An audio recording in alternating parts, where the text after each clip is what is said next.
Եթե Նիկոլ Փաշինյանը վեր ընտրվում է, Հայաստանը դառնում է աստիճանաբար արդեն գնում է այդ ուղղությամբ թուրքական աշխարհի մաս։ Հիմա մեկը վիլայեթ ասում,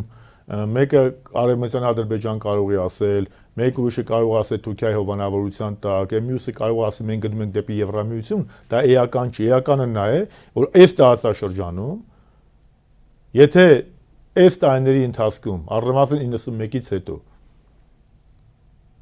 մինչև նույնիսկ 21-22 թվականը գերակշռող ուժ աշխարհաքաղաքական եղել է Ռուսաստանը, հիմա Փաշինյանի վերընտրվելու պարագայում Հայաստանը դառնում է թուրքական աշխարհի մաս։ Ու մենք ստեղ մեծ ընտրություն չունենք։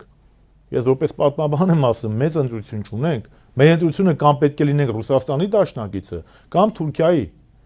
Ու դաշնակից չեն կանոնել կամ էլ Նոքիարը Թուրքիայի։ Էսա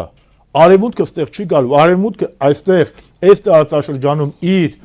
իրավունքները արտապատվիրակել է շահերի պաշտպանությունը Թուրքիային։ Թուրքիան պատահական երկիր չէ։ Թուրքիան G20-ի անդամ երկիր է, 90 միլիոնավոր բնակչությամբ, ՆԱՏՕ-ի անդամ պետություն է, Արևմուտքի գլխավոր դաշնակիցն է։ Կովկասյան Սևծովյան տարածաշրջանում Ռուսաստանի ինչքան էլ ասեն գործընկեր է, բայց լիքը ստրատեգիական հարցերով Ղրիմի հարցից սկսած մինչև Կովկասյան հարցը նրանք մրցակիցներ են։ Հետևաբար Նիկոլ Փաշինյանը Արևմուտքի օժանդակությամբ